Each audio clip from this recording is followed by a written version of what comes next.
I knew a little girl who had a big tummy ache.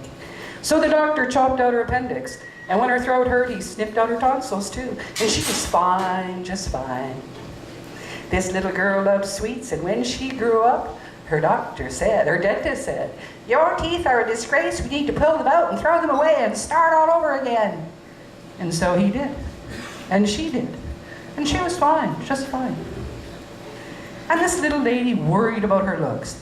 But the specialists all showed her how they could carve out a new face, new boobs, new butt, and she could again start all over again.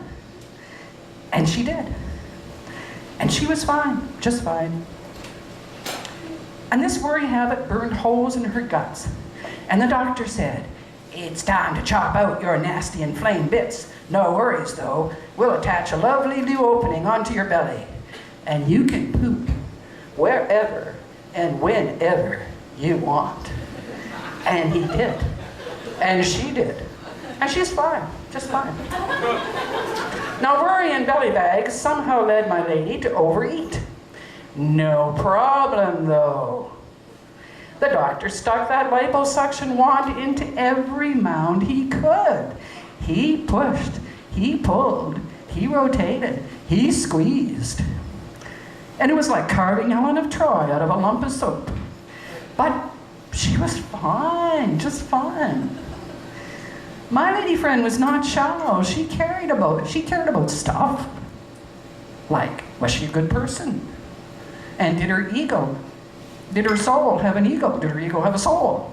Her tarot cards she had read, her palm read, her iridology eyes read, her heavy metal hair read, her reflexology feet read.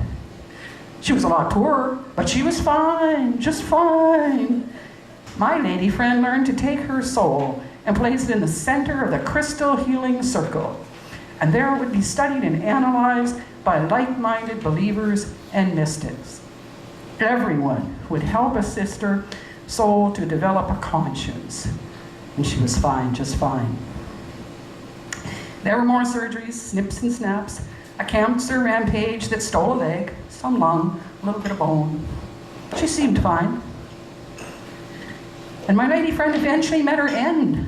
As instructed, she followed the light to where St. Peter waited, and he looked her up and down and sideways and even between her remaining toes. "What in heaven are you?" he asked. "We sent you out as a perfect child of God, and you return yourself as a buyer beware, thrift store reject of hollow intentions and rabid unthought." And with that, he turned to two angels. "Take her to the recycle depot, save any original parts and thoughts, throw all the rest in the bin, and we'll start all over again."